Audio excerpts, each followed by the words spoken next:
ಇತ್ತೀಚೆಗೆ ಮಂಡ್ಯ ಜಿಲ್ಲೆಯ ಮದ್ದೂರಿನಲ್ಲಿ ಗಣೇಶ ವಿಸರ್ಜನೆಯ ಕಾರ್ಯಕ್ರಮದಲ್ಲಿ ಗಲಭೆ ಆಯಿತು.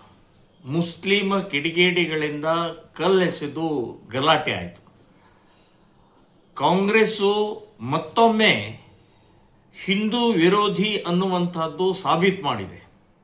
ಮುಸ್ಲಿಂ ತುಷ್ಟೀಕರಣ ಅಂತನ್ನುವಂಥದ್ದು ಸಿದ್ಧವಾಗಿದೆ. ಮುಸ್ಲಿಮರಿಗೋಸ್ಕರನೇ ಕಾಂಗ್ರೆಸ್ ಇರೋದು ಅಂತನ್ನುವಂಥದ್ದು ಕೂಡ ಈ ಪ್ರಕರಣದಲ್ಲಿ ಗೊತ್ತಾಗಿದೆ. ಕಾರಣ ಏನು ಅಂತಂದರೆ, ಕಲ್ಲೆಸೆದವರು ಯಾರು ಏನು ಅಂತ ಹೇಳಿ ಗುರುತಿಸಿ ಅವರನ್ನು ಬಂಧಿಸಿ ಒದ್ದು ಒಳಗಡೆ ಹಾಕಬೇಕು ಅಂತನ್ನುವಂಥದ್ದು ಒಂದಾದರೆ, ಅಲ್ಲಿ ಪ್ರತಿಕ್ರಿಯೆ ಪ್ರತಿಭಟನೆ ಮಾಡುವಂಥ ಹಿಂದೂ ಕಾರ್ಯಕರ್ತರ ಮೇಲೆ, ಹಿಂದೂ ಮಹಿಳೆಯರ ಮೇಲೆ 500 ಜನ ಮಹಿಳೆಯರ ಮೇಲೆ ಕೇಸ್ ಹಾಕಿದ್ದಾರೆ. ಇದೇನು ಕಾಂಗ್ರೆಸ್ ಸರ್ಕಾರನೋ ಅಥವಾ ತಾಲಿಬಾನ್ ಸರ್ಕಾರನೋ? 500 ಜನ ಕಾರ್ಯಕರ್ತ, ಅಲ್ಲಿ 1000 ಜನ ಇದ್ರು, ಎಲ್ಲರ ಮೇಲೆ ಹಾಕಿ ಆಗಿದ್ರೆ ಪ್ರತಿಭಟನೆ ಮಾಡಬಾರ್ದಾ? ಪ್ರತಿಕ್ರಿಯೆ ವ್ಯಕ್ತಪಡಿಸಬಾರ್ದಾ? ನಮ್ಮ ಗಣಪತಿಯ ಮೇಲೆ ಕಲ್ಲೆಸೀತಾರೆ ಅಂತಂದ್ರೆ ಇದೇನು ಪಾಕಿಸ್ತಾನ, ಅಫ್ಘಾನಿಸ್ತಾನ ಇದು? ಸೊ ನಮ್ಮ ದೇಶದಲ್ಲಿ ಪ್ರಥಮ ಪೂಜಕ ಗಣಪತಿಯ ಆ ಕಲ್ಲೆಸೆದಂತ ಸಂದರ್ಭದಲ್ಲಿ ಆಕ್ರೋಶ ವ್ಯಕ್ತ ಆಗಿದೆ, ಸಿಟ್ಟು ವ್ಯಕ್ತ ಆಗಿದೆ. ಸಿಟ್ಟು ಮಾಡದೆ ಇನ್ನೇನು ಮಾಡೋಕ್ಕಾಗುತ್ತೆ? ಸುಮ್ಮನೆ ಕೂತ್ಕೋಬೇಕಾ? ಅಳ್ಕೋದು ಕೂತ್ಕೋಬೇಕಾ? ಸೊ ಅಂಥ ಸಂದರ್ಭದಲ್ಲಿ 500 ಜನರ ಮೇಲೆ ಇವತ್ತು ಕಾಂಗ್ರೆಸ್ ಸರ್ಕಾರ ಹಿಂದೂ ಕಾರ್ಯಕರ್ತರ ಮೇಲೆ ಕೇಸ್ ಹಾಕಿದೆ. ಅದರಲ್ಲೂ ಮಹಿಳೆಯರ ಮೇಲೂ ಕೇಸ್ ಹಾಕಿದೆ.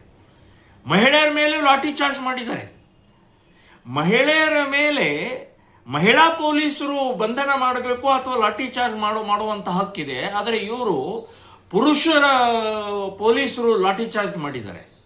ಅಂದರೆ ಎಂಥ ಕ್ರೌರ್ಯ ಮೆರೆದಿದ್ದಾರೆ, ಕಾನೂನು ಬಾಹಿರವಾದಂಥ ಪ್ರಕ್ರಿಯೆ ನಡೆದಿದೆ. ಅದಕ್ಕೆ ನಾನು ಹೇಳ್ತಾ ಇದ್ದೀನಿ, ಈ ಮದ್ದೂರಿನಲ್ಲಿದ್ದಂಥ 500 ಅಲ್ಲ 1000 ಜನ ಹಾಕಲಿ, ನಾವೆಲ್ಲ ನಿಮ್ಮ ಜೊತೆಗಿದ್ದೀವಿ. ಶ್ರೀರಾಮ ಸೇನೆಯ ಸಂಘಟನೆ ನಿಮ್ಮ ಜೊತೆಗಿದೆ.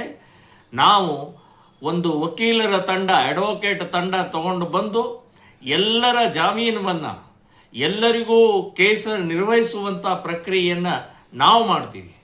ನಾನು ಪ್ರಮೋದ್ ಮುತಾಲಿಕ್ ವಕೀಲರ ತಂಡ ಜೊತೆಗೆ ಮದ್ದೂರಿಗೆ ಇಷ್ಟರಲ್ಲೇ ಬರ್ತೀನಿ.